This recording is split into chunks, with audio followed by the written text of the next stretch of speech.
Hello again. I want to review more books, so I'm going to review Brides of the Impaler by Edward Lee. I reviewed his book Slither, and Slither was pretty good. And it has the same like little comments about his writing that it had on Slither. Like Lee is the one who crosses the line by Fangoria, hardest of the hardcore horror writers. But right in front, it says the living legend of literary mayhem. Read him if you dare, and that's by Richard Lehman. Wrote that. He's one of my favorite writers, one of the best horror writers from the '80s and '90s. And always, if he's saying that about Edward Lee, I mean, it's got to be good. But I didn't like Brides of the Impaler.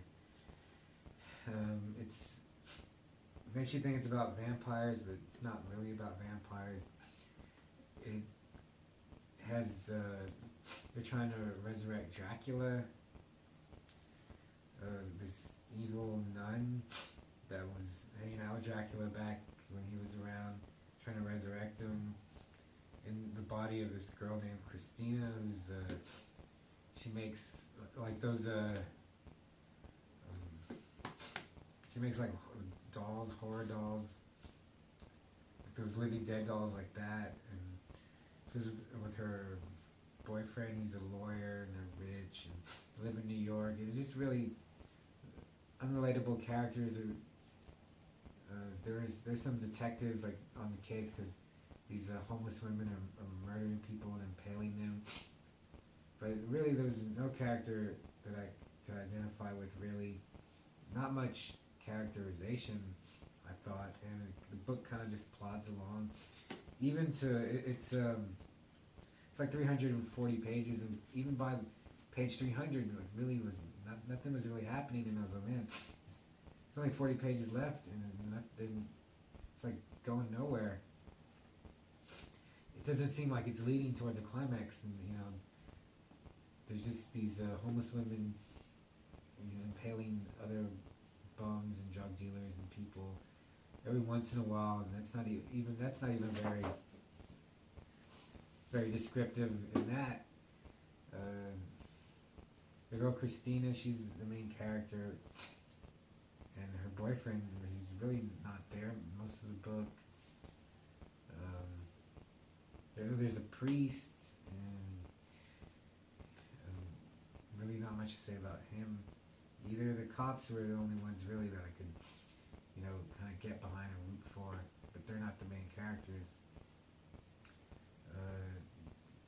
Dracula, he's not in this. They're trying to resurrect him, and there's some good parts because Edward Lee, I could tell he is a good writer. He had some ideas and some passages and pages in the book that were good, but overall it was really boring, I thought, and I had to struggle to get through it.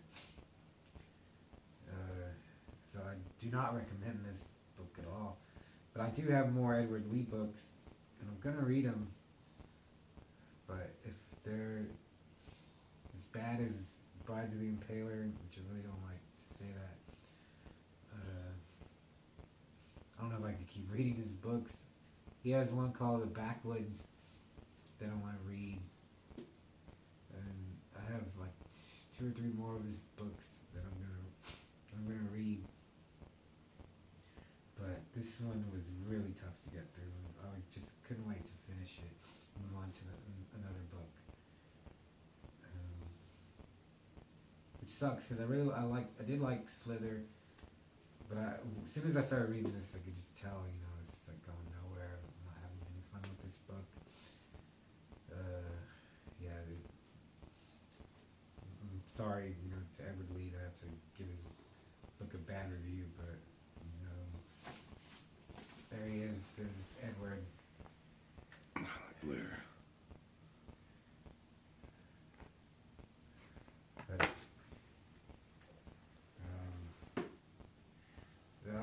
I am reading The Bad Place by Dinar Kuntz right now, and just got to page 100, and that one's good. I'm glad to be reading another book, and I'll review that.